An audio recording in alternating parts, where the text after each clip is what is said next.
voice inside leaders' heads, and Carl, Shawn, Watkins, and Mark Vancouver. That's me. We'll be there soon. So, but we can actually, it might be kind of fun to chat in the background. You can't see us. That Mark Vancouver is not very professional. That's right. We in the COVID age. Everything is professional as we go along now. That's right. So what's been going on with you, man? Have you seen Dave Prosser's 5 a.m. club? Yeah, I saw that. I'm trying to do that, but it's not working out for you. No, I'm getting up. I just don't understand the purpose of it. It's like, okay, hi world. Hey, where's the sun? Oh, it's not there. No, not there yet. That's right. So, okay. And 60 seconds to showtime. Oh, here, let's see how this sounds. And 60 seconds to showtime. How do you like that echo? That sounds good, man. I like that. Yeah, it's pretty good mic. All right, it is 2 o'clock. So everybody, welcome to Voice Inside Leaders' Heads. This is Mark Vancouver, the host. And today we have Carl, Shawn, Watkins. Oh, that's interesting. It flipped us. Usually I'm on the other side. Okay, so apparently Carl's going to be asking the questions because he's on the left side. So the person on the left side asks questions. Go, Carl. Oh, no. Yeah, this is Finding Your Voice. It's just a series. It's a companion series to Finding Your Voice, which is me as a talking head just talking about different concepts. But I invite leaders and people I really respect to come on the show. And the first thing I do is I go, hey, why I wanted to interview my guest. So these are, the first two things are perception. So first there's my perception. So why I wanted to interview Carl, he's just, well, first of all, his voice. He's just got a really, really soothing voice. And his voice kind of represents his attitude. And he's really, for lack of a better word, it's chill. So whenever he talks, whenever he writes, whenever he speaks, I just feel it's just very calming. And throughout the show, he'll talk about his show, The Daily Word Live, but he can take a single word and just make it into like major inspiration. It's really awesome, in fact. And so then we go to introduce yourself. So your elevator speech, who you are to you. So it's another perception, but. So who I am to me. Carl. Yeah, or just introduce yourself. You don't have to get. Yeah, this is just Carl, Shawn, Watkins. Mark, you really covered a lot of what I do. I just take a word, and that word is inspiration to me. I'm kind of like a wordsmith, so to speak, and everything about me is always calm, and I'm just a calm. In fact, I've heard that from a lot of people. A lot of people say I have a radio voice. Me, myself, my voice seems to be scratchy and all over the place, so I disagree with that. But the Daily Word Live show, I'm kicking that back off this next month, actually a week from today. I'm lining up my guests, recovering from COVID, and feeling a little better now. So I want to get back into the grind and get back on it, man. So I'm glad you got me on. Yeah, I'm glad to have you on. I'm glad you agreed. Yeah, and so I often allow the guest, I know your prayer is a big thing for you. Some people don't believe in God, but they believe in higher spiritual power. So I always start off asking the guests if you want to have a moment of silence, or you wanted to say a prayer, or you wanted to do a shout out to anyone or remember anyone. It's up to you. Oh, it's great. We can always have a moment of prayer. Just touch right quick, touching the grief. Can always do that, Lord. We just thank you right now for our gathering together, Lord. We thank you for your Mark on this platform that he has, the way that he's conducting things, and the way the people that he's touching, so they continue to strengthen us and guide us. Keep us in this land, oh God, that is in trouble with you. But we know that you're able and forever for us. In Jesus' name, amen. I like that, Mark. I like that. Yeah, I like people. Everybody has a higher power, or whatever. Absolutely. It's important. It helps you centered, especially in these weird times. Yes, it is. It is. Yes. So let's see if I picked the right one. Unfortunately, it's really small and my eyes suck. So is that the right one? No. Yes. Um, so actually, I know the questions, but I'll figure out the order later. So basically, the first thing, I mean, I sent them to you beforehand, but basically, this is kind of, we're getting inside your head. You're the leader, and we're getting inside your head. We're just kind of want to see how you discovered your purpose and your passion, and then how to drive you. So the first thing is, if you can, and I usually say in 3 sentences or less, but let's see, you're my sixth guest. Let's see if you can be the first one. So you're my sixth guest, and no one's done it in 3 sentences or less. But if you can, and you can take as much time as you want, just not the full time, in 3 sentences or less, what is your passion and your purpose? My passion is the drive to help people. It's probably about the simplest that I can put it. My purpose is also inclusive to that. It's to help people overcome. I've been an overcomer, and that is the story of my life. And sharing, I say one thing that I always post a lot of times in my posts and on my website: share your story, save a life, and that's just what I'm doing. Great. That's very cool.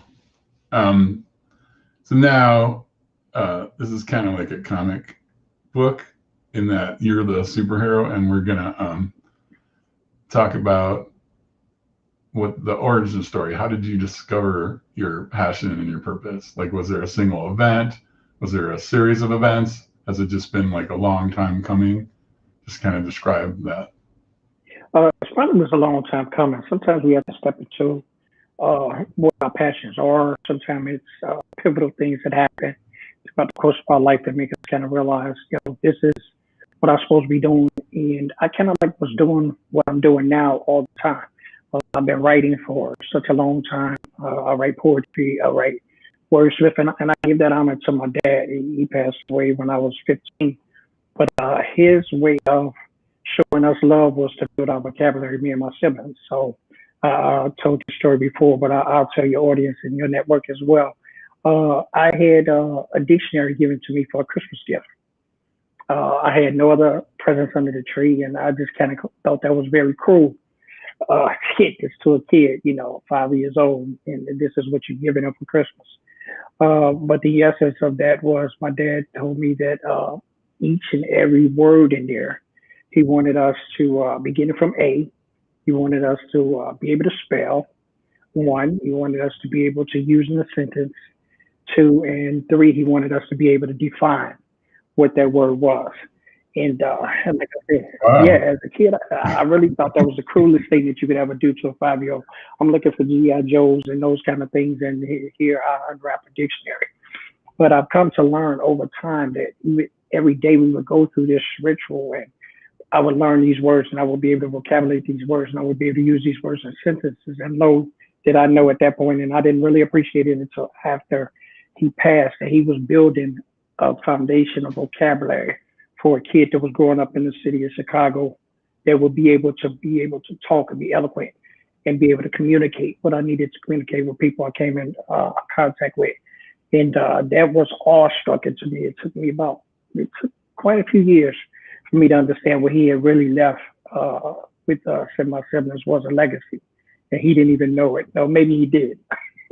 Maybe he did. No, that's pretty cool. Yeah. And I forgot that you grew up in Chicago. Yes, the Windy Like, City. Kind of sad today. My Bears lost yesterday. Where are you I now? say yeah, the Bears, they lost yesterday, so I'm kind of sad. Oh yeah, yeah. Well, yeah. They they scored, in the last, as the clock expired, so that was something, I guess. Yeah. I feel sorry for Steelers fans, Oh, but we won't say anything about that. oh man. Really, 28 points in the first 6 minutes? What? That was weird. Yeah. Thought it was. Yeah, I thought it was in Bizarre Land. Let's see. Oh, that's not right either. I have these in the wrong order. But anyway, Okay. so now that we know your origin story, um, how how do you think the world sees that passion and purpose? Like, what are you doing that you impact the world with your passion and your purpose, and then maybe like your future vision of what that's going to look like as well. Well, before, it's a little bit more broader now. Before it was in a small circle, just the ones that I came in contact with, the ones that, knew me on the basis, the ones I worked with, the ones I leaded, that I led in leadership in the workplace. But it's becoming more captivated since we've come into this COVID. Been able to do a website called ShawnsDurleyWarrior.com, where I put a lot of blogs and I put a lot of inspirational stuff on, and it is reaching a lot. It's reaching areas that I would never thought of, even when I began the process of even sharing my writings. Some things that I write and I just go into, and it's becoming an inspiration to people, and that's really what I envisioned it. Not so much as being to help all like a superhero, but to let people know that in you is the hero. Or sometimes it take a push, sometimes it take that mama bird to push you out the nest, and it takes those kind of things to get people in line. And I'm kind of like that conduit, kind of like, yo, when you read something that Shawn Watkins wrote, it's going to be memorable. You're going to remember it. Like, I don't do it for the posts, I don't do it for the likes, I do it for the shares, I do it for the inspiration. I do it what I call giving back, because people fed into me and people poured into me, and I just feel it's obligation to do that. And whether I be speaking, because I do speaking engagements, or whether I'm preaching because I'm a minister. So I do a lot of things to that, and to that purpose is what the passion is, and that passion just drives me to fulfill that purpose. Man, I gotta get me some of that car election, because just today, well, you'll understand when people are going, what?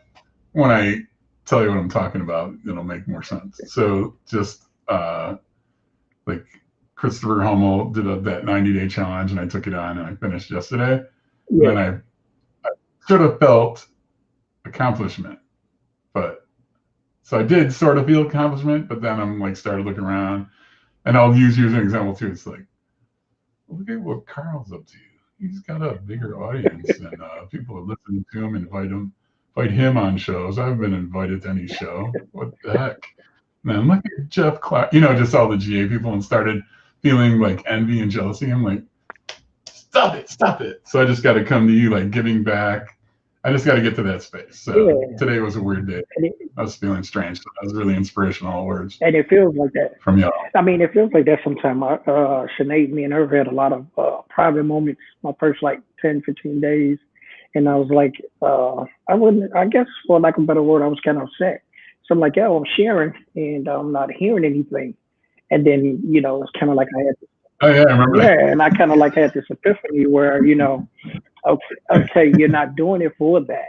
And when I get off of that high horse of doing it and say, hey, I got a lot to give, why people not paying attention.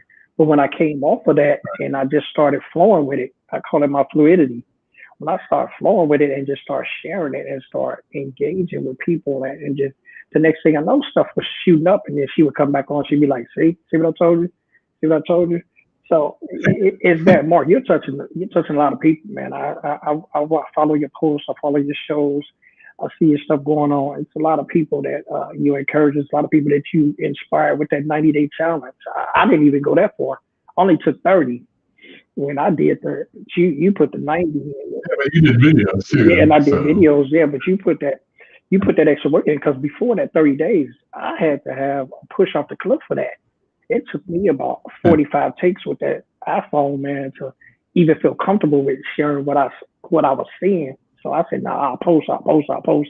And then they hit me with an inbox. She's like, what, you gonna do the video challenge? You gonna follow what I put out or what? And I was like, yeah. I was like, yeah, I hear you. And man, no sooner as I done that first one, it was like an addiction being fed. I was like, yo, I didn't care about it not coming out right. I didn't care about how it looked. I didn't care about whether I had crust in my eye, those kind of things. I was like, I just want to share, what was on my heart. And that's what you do. Oh, thank you. I mean, I should probably start doing some daily post things. I did a few, but not many. Okay. But I mean, kind of got the middle pad bolus going. That's right, man. That's right. I'm not perfect, and all those things that go on in your head. Oh, I don't know if you know this, but so the 90-day challenge ended Yes. yesterday, and then Jeff Clark goes, you know what you should do the next 90 days? And I'm like, no, don't say anything because I'll have to take that challenge back. So anyway, the next 90 days, I'm going to talk about my path to publishing because I'm writing a book and it should be published sooner than 90 days, but we'll see. Um, anyway, are you still studying to be a lawyer? Yes, I go to law Tell school. us about that because that's kind of a Yeah, I got this test coming up in February. The LSAT. Everybody knows about those in the legal realm. That's kind of like the creme de la creme of being accepted at law school. So I'm planning on attending law school in the fall of this year, based upon those LSATs, and I do meet everything else. I'm not so concerned about that. But the test is just so much on logic and so much on critical thinking and those kind of things. But you have to take your mind out of the everyday thought process. So it's pretty strenuous. But yeah, I look forward to the challenge. Like anything, I put the work in. I'm prepared for it. Financially wise, hey, we'll see. But yeah. But I mean, there's many kinds of lawyers. So yes, um, what kind of lawyer what kind of law do you want to I, practice? What are I'm you going I'm to do? gonna practice. And this was a push towards what I've been in helping people with civil rights, employment, labor, that kind of thing. I also was looking at family and family court, family law, family dis, being involved in that instances of where I could be a helping hand immediately. I know a lot of times people jump in and say they want to be a lawyer, want to be like this law and order, criminal intent kind of thing going on, but Right, my right. process is in there. I know there are process to it, but I just want to be impactful right away. Like, if I could just help the neighbor next door, if it's nothing no Yeah. more than a settled dispute between them and their employer, I just want to see those small notches. And then eventually, people have told me, and I got an eye on it. Eventually, I want to run for office. I'm looking at, even with the craziness of what took place in the Senate and my love for the Constitution. I'm looking at that somewhere along the line. So I got some big aspirations in the next maybe 10 years or so. So look for me, Mark. All right. Well, let me know, and I'll move into your district and vote for you. Hey, send the absentee in, man. Send the absentee in. That's what our president said. Everybody was doing anyway, right? No, no, I live there. What do you mean? Yeah, So, yeah, that's cool. So, I mean, I don't know if you know this about my story, but the about family law and all that kind of family court and helping people immediately, that really touched my heart. yeah, Part of my story is for 3 years I was a psychotherapist, and my focus was on abused children, yeah, and so I dealt with a lot of preteen and teenage boys and some girls, but mostly boys. And I'd go into court and I'd be their therapist, and I would, make a recommendation to the judge and say something like, absolutely not. This person, because I don't know if people know this, but Child Protection Services number one thing is to keep the nuclear family yeah, together, which I think is, I understand it, but it's kind of a dumb rule. And so I would go, no, absolutely not. This child should not go back into that environment. The abusers are still there and all that kind of stuff. And they would never listen to me. And so I quit therapy, that kind of therapy, because it just took too much toll on me. And then I became a guardian ad litem, okay, it's the only person in the court system whose sole and exclusive role is to protect the yeah, child. And I said the same things. I'm the same person. I had 4 hours of training, period. I mean, I have my degree and I was a therapist for 3 years, but most people, they interview and all that kind of stuff. We got 4 hours of training, went into the same courts, said the exact same things, and then the judges listened to me because I was a guardian ad litem. So that was kind of a weird experience. Anyways, yeah. sorry, that's what I call a rabbit trail. Let's get back to Carl. Host is not supposed to talk about themselves, but that law thing touched me. Um, yeah, that's big things. I think, yeah, I could see And that plays Carol's. a role also into why I even got to the mindset of what you were talking about with the purpose. Because being a survivor of abuse, I had abusive childhood. Ended up with a lot of depression issues, and of course, that went along the line of addiction and drinking and being, the alcoholic father. So I had a lot of those components growing up as a kid that I really thought was unfair, and that that someone needed to hear, and I did not know the benefits of that. That it would play on me and my psyche of how I want to help. And like you were saying, that really struck me with the children because it's no one is there for them. And I can and I look back over my life and all the years that the abuse took place, and even though mom was there, my siblings was there, it's like we didn't have any help. It's like I was kind of like stuck in the dungeon of that hamster, and I was like, well, it has to be something different than this. It has to be something that and that's always been in the back of my mind. I know I've come a long way from that point of being that kid in Chicago, growing up in the streets, to this present time. That mind hasn't left me. That purpose and that drive to help someone who's crying out that don't have anybody to speak for them, and that's pretty much what it is. I always thought that legally wise was the best advantageous way to make a change. If you want to make something change, you want to make it substantial, and you want to make it last and be memorable, do it legally. And that's what the law part of that came in at. Cool. So I just want to, accentuate that. I mean, I hope people that no matter what your background, no matter what circumstances or situations you went through, you can use that and then turn it around and then help the world. That's pretty important. Yeah, absolutely. Do that instead of staying stuck. Well, well, that was deep. No, so wow. So you got the data. Oh, you know what? I was curious because I looked at your website. It said like free consultation and stuff. What's that about? What kind of consulting do you do? Well, the consulting I do is just the inspirational talk. I don't do it. I do it from my years of experience. I know a lot of people say, you got to be certified this and certified that. And I'm one that a listening ear automatically makes you certified because I'm hearing what you're saying to me. And I don't take that lightly as people have went through these schools and these certificates and these things because they are needed. And I also consider myself to be a professional. In the essence of being professional, I understand what is needed to hear. So my free consultations is just that. I do speaking engagements. So the consultations, most of the time, they surround a part of that. Whether you want me to speak, whatever I get a engagement that's been put on hold that I got to do at the university that I attend based upon just being a student and trying to survive in COVID. And it's been pushed back a couple of times because of COVID, and we haven't been able to do it.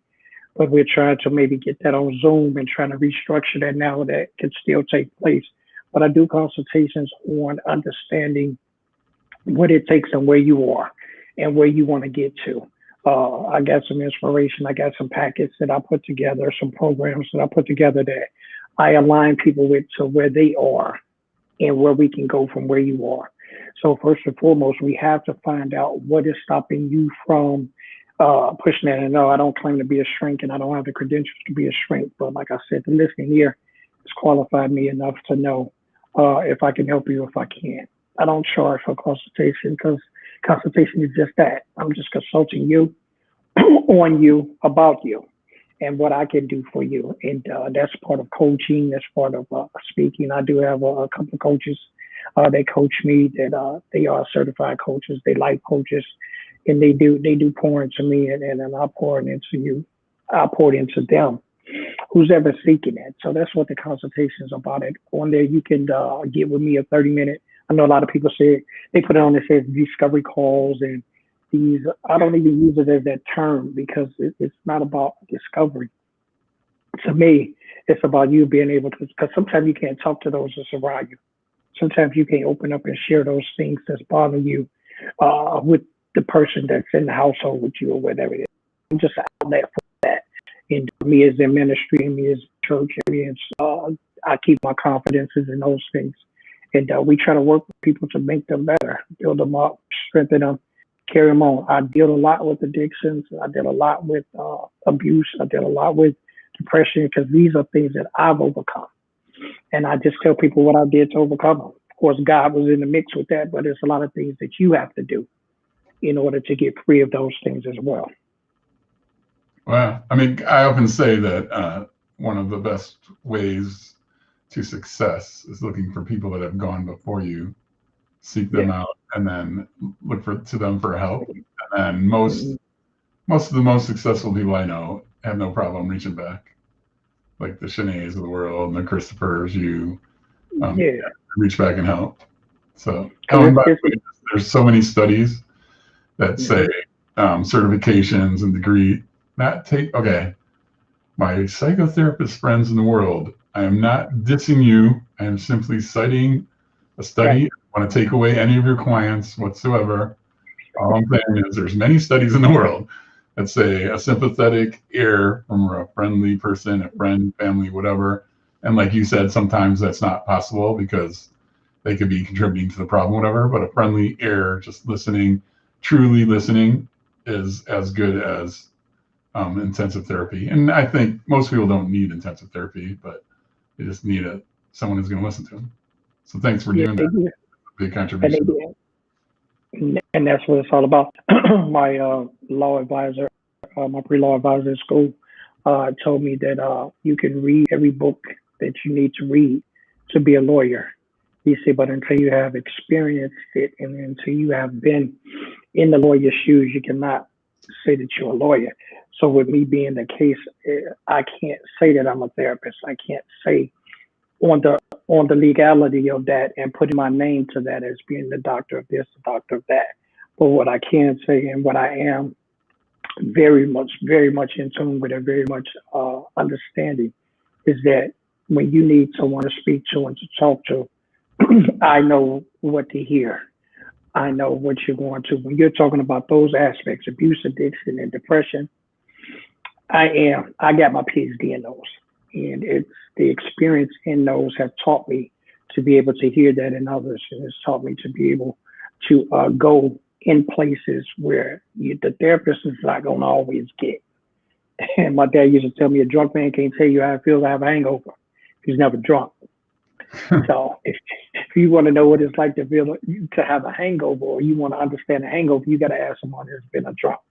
That's Wow. what it I remember that is. one. You know? Yeah. Words of wisdom from my old Southern dad who just gave us what he had. That's right. That's all anybody can do, really. Yeah. So you can't be called doctor, you can't be called therapist, but you could be called the master of the single word of inspiration, Carl Absolutely. Watkins, the man, the heart, the legend. You could be all those things. Yeah. I can be all Probably should those have done things. this. Yeah. You could do The man. the Michael Oh, Jordan music, when I come out. yeah. Yeah. Oh, that's cool. That's good. Um, so, I mean, we talked about this a little bit, but the next stage is talking about, so you have your passion.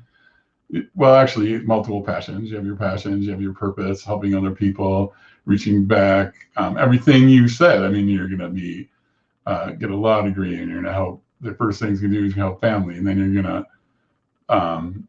I mean, a lot of people don't like politicians, but as far as I'm concerned, I don't want to be a politician, and anyone that does that and serves the community is awesome And I, because I don't believe I could do that. I don't. I just it's be like, what? I'd be so frustrated. it's What are you doing? it's a thing that What do you mean? it's a thing that takes patience. I'm very patient, Yeah. and Oh yeah. and I'm just like that. That's just my demeanor. That's just my character. That's just who I am. Patience gets the job done.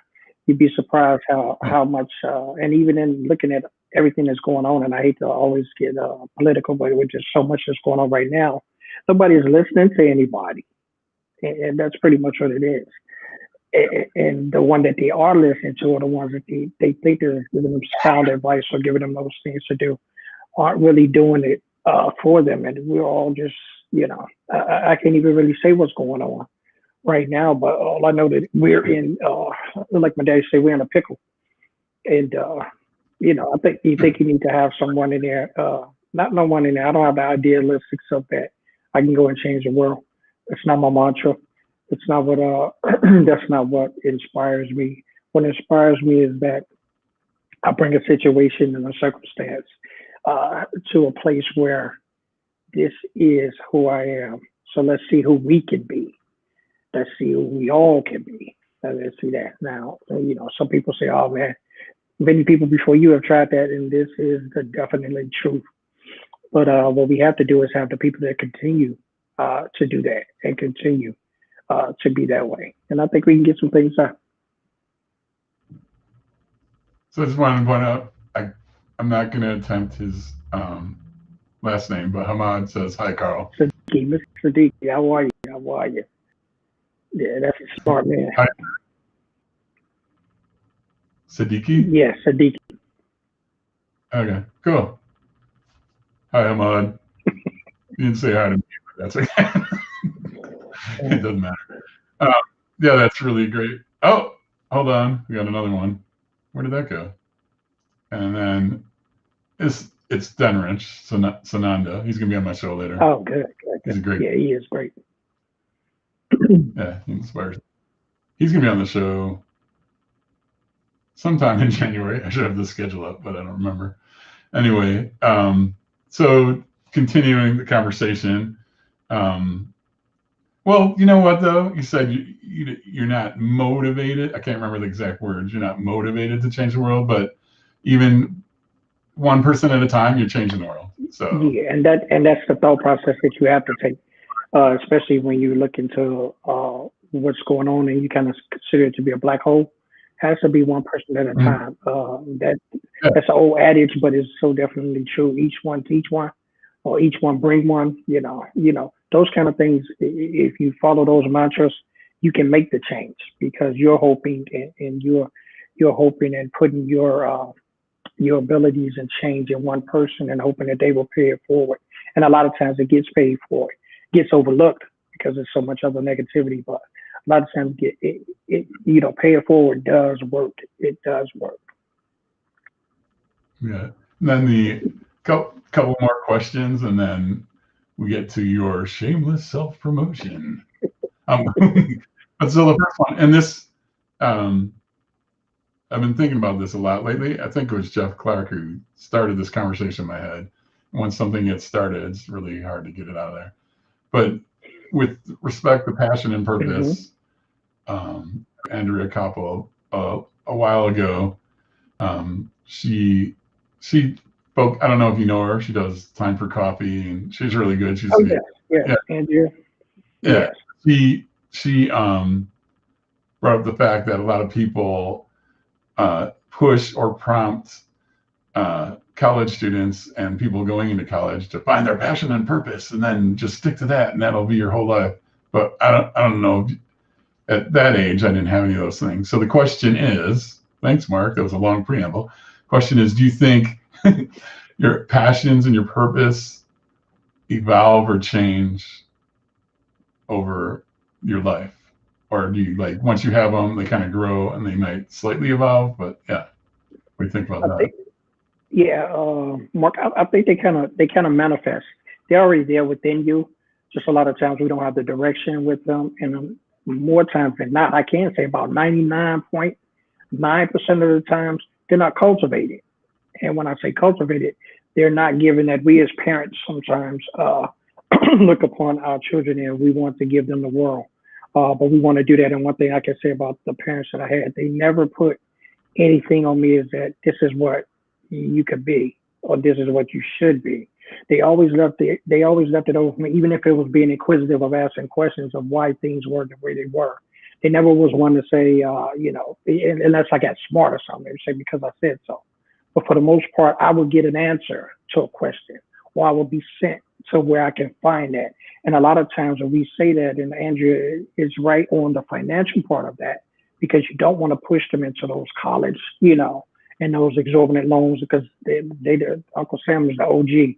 He's gonna get that money somewhere or another. Oh, yeah.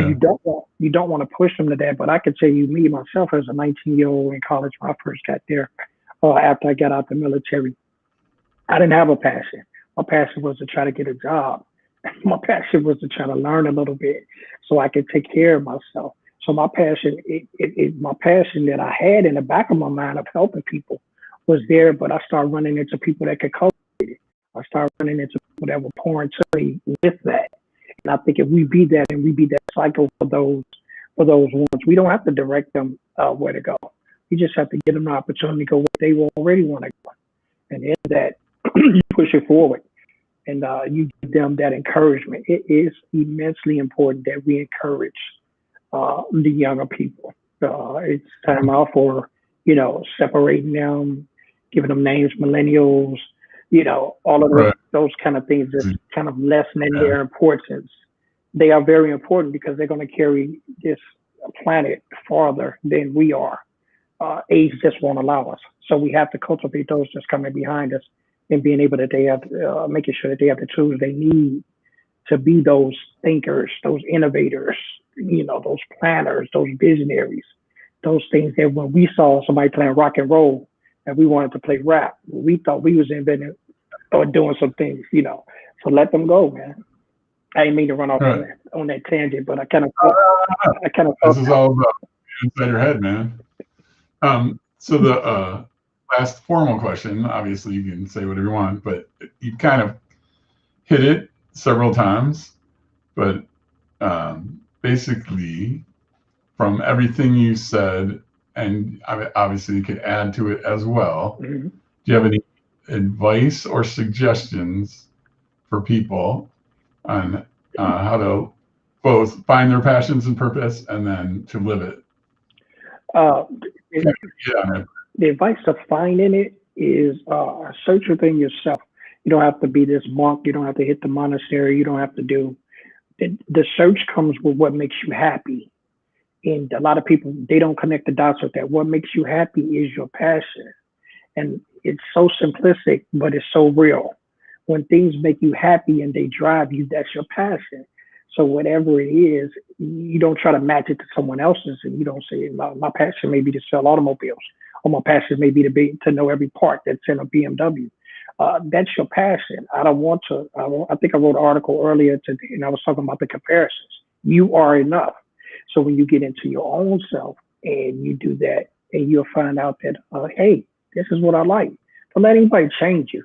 I know that we want the kid to be the doctor. We want them to be the lawyer. We want them to be the accountant because the world says they're the ones that make a difference. The ones that make a difference are the ones that are trailblazing, the ones that are doing their own thing. And me, 53 years old, about to go to law school, that's a big pivot. I can't even say it no much. I'm following what I love. I'm following my dream. Oh, yeah. I mean, you got to keep doing it. I mean, that's what keeps you young. It doesn't matter your physical age. I mean, there was some article. Oh, no, book. So I'm reading this book, Screw Being Shy. It's a really excellent book. And I think the guy is Mark Metry. I think that's his name. Anyways, what he says is that there's lots of evidence that in the future for people that really have a purpose in life and want to keep living all your stuff, that in the future, I don't know how far in the future, but people will be able to live like 120, 200 years. So, and I mean, I don't know that I want to live that long, but it might be, if you have a passion and purpose, it's going to be more. Yeah, and if you want it, or if you want it and you want to go after it, go after it. When you think about dreams, and I think about, I'll say this, and I think about dream killers. It was so important when we were growing up that my parents kept us with dreams. It was so important that they talked to us about dreams. What do you dream about doing? What do you dream about becoming? They didn't put into us their thoughts of us becoming. They asked us, and with everyone that I talk to and everybody that I inspire, everybody that I have conversations with, my thing to them is what is, because people ask all the time, man, I don't know what my passion is. I don't know what drives me. Right. Something has to. You have to have that realization in your own heart and mind that, this is what I want to do. And when you find that, don't let it go. Don't let it go. Don't let nobody tell you can't do it. Yeah, it keeps you alive, I think. Yeah. It says people try to follow others without realizing that everyone is different and everyone's circumstances are different too. All right. That's what I wrote about in that comparison. You can't compare yourself. A lot of times we look at success, and that's where I caught myself in the beginning stages of Growth Academy. I started to do a comparison, and I said, "Oh, I've been on here such and such time, And then I look back on it and I say, well, I haven't even done that much because I was on 2008 and here it is 2020, Right. like 12 years later, and I'm just now really getting some followers. I'm just now really getting, so I didn't take the full use of the opportunity that I was Yeah. doing when I was on there. So how can I compare, what I'm doing now compared to then? And like I said with you, I know that you're not comparing, but since I wrote that article, I just want to say it. In the comparison, there is none because there is only one Marky B. I don't care whoever else tries it. I don't care whoever else tries it. It could be a million people on there that'll get a daily word, but they can't inspire like I do. So, Right. I mean, That's true. yeah, I did that as a poemster. Wrote poems as a kid. As a little kid, I would take one word and write a poem. So, that's where it came from. That dictionary study, that life lesson that my dad gave me as a 5-year-old for a Christmas gift. Yeah, when I was a kid, my dad's boss gave him a cheap set of Funkin' Wagnalls. I want to say it because you say it fast and hard. It sounds like something else. In fact, as a child, we used to say that, but it's an encyclopedia, and we used to do that too. So this isn't. It's kind of related to what you said. It applies. So I always say on one of my talking head shows where I just go like, "What's your superpower?" So the one and only unique, authentic you, that's your genius and that's your superpower. I really believe that. I believe that as well. It's only one you, and the uniqueness of you, no one can duplicate. Yeah. So I'm getting kind of sad here because we're coming to the end. But maybe I'll have you on. This has been great. This is the time. Yeah, this has been great. It's been awesome. Yeah. This is the time when you get to do shameless self-promotion, and I can put your. You want me to put this up? Yes, you can put up the Daily Word live. It will return back again on January the 17th. We'll return back. I'm just getting right. My strength and stuff is getting better from COVID, so that is out the house. I can finally go out the house. I think Wednesday I'm free to actually leave my quarantine, so I'm looking forward to just walking around the neighborhood, sucking up some fresh air. But also come and visit me at carlsonsdailyword.com. There is inspiration on there. There's things on there. Drop me a line. Drop me a message. I'll send you out my newsletter. I'm on Twitter as well, and I am on Instagram. So you come and check me out on Twitter at Carl Shawn's Daily Word, Carl Shawn's Daily. Check me out on Instagram at Carl Shawn's Daily Word. It's always inspiring things on there. If you want to do a collab on my show, I'm all about bringing people on to share their stories, save a life. That's what it's all about. So on the Instagram, it's just Carl Shawn Daily Word at Carl Shawn Daily Word. Yes, on Instagram. And at Twitter, it's Carl Shawn's Daily. They wouldn't let me do the word part, so. Okay. Yeah. But then your website is Carl Shawn's Daily Word? I just want to make sure everybody gets it. Yes, carlsonsdailyword.com is the website. Okay. So we'll take this off so it doesn't get confusing. So Twitter, Carl Shawn Daily. Yes. Right? Carl Shawn Daily. Instagram, Carl Shawn Daily at Carl Shawn Daily Word. Right. And then website, Carl Shawn's dailyword.com. .com. Yeah. Cool. Each one is a little long. Each one is a little longer than the last one, so that way it's pretty easy for everybody to go there. Stop by, look at some of my posts that I put on Instagram. A lot of inspirational stuff. I've also integrated some of my LinkedIn video, my video challenges on there, speaking the one word series, those kind of things. I'm going to be starting also in February, one word series. I'm going to be having guests on. I'm going to have a word topic, that one word, and we're going to be discussing what that word means to that guest. So we got a lot of stuff in the fire. 2020 kind of like threw me a curve going out, but in 2021, we're going to bring some flavor back that's going to be on fire for everybody. So everybody probably wants to be on your show, but I will say, hey, Carl, I'm willing to come on your show. I got you on my show, Mark. I got you on my show. I'm lining up guests for next week. I'm probably going to be doing a couple just working out the time zones because a lot of people say, "Well, you don't come on the set time." I didn't. I didn't put myself on that because I wanted to be able to go when the people were ready. I didn't want it to Right. be at 4 o'clock every day. You would see me. Now you're gonna see me live when I post. Whether I'm talking to a thief in Malaysia at 9 o'clock at night and it's 7 in the morning, or whether I'm talking to Right. Hamad in Canada, this is where I want it to be. Cool. So now it's my turn to do shameless self-promotion. Yeah, absolutely, But absolutely. we'll end it up and thank each other and all that good stuff. Anyways, so this is Inside Leaders Heads, and I know Carl just said this, but this kind of goes against it. But I will do what he's doing too, where, hey, Carl, come on, we'll go have a conversation, whatever. But I do have set times for 2 shows a week on Mondays. Contrary to today, we did 2 p.m. because I forgot it was at 3:30 p.m. But on Mondays, it'll be 3:30 p.m. PST, 6:30 Eastern Standard Time. And then Saturdays, 12:30 p.m. PST, what is that? 3:30 Eastern Standard Time. And you can reach me on LinkedIn, linkedin.com/in/Mark-Benkover, Facebook group, Einsteins of Creativity, YouTube channel, EOC Studios, or my website, eocstudios.com. So I just wanted to thank you guys. That's great. I'm willing to come on your show. Oh, I think this is funny. So Valeria Puyol? Yeah. Puyol and what's his name? David Asai. So they have a show, True Power, called the DOTNT, DOTNT, and DOTNT Professional. I'm trying to learn Spanish. I can write it, I could read it, but I'm not very good at listening live and speaking live. They're gonna have me on their show next week, Wow. and we're gonna try to do a Spanish show. That's gonna be awesome. So, I talked to her I talked to her a couple of months ago.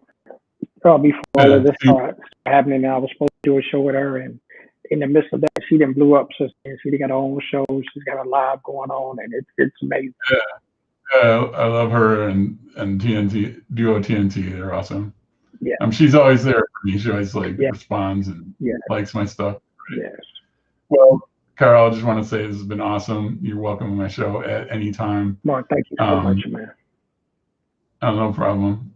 And people go check out all those things we mentioned before. Actually, I'll put it up one last time. So Instagram at Carl Shawn Daily Word. Yes. Twitter is at Carl Shawn Daily. Carl Shawn Daily, and then website carlshawnsdailyword.com. As you said, just keep adding words, and you'll get there. And then I like to end as many of my posts as possible, and all my shows. I like to end with living your best life creates a better world for everyone, and that's the world I want to live in. Absolutely. So come back whenever, and just want to wish everybody a happy day, happy week, happy life. Let's kick 2021's butt. Absolutely, man. Absolutely. Thanks again, Mark, for having me on. I appreciate it, man. All right. Talk to you later. All right. You too, man. All right. Bye, everyone.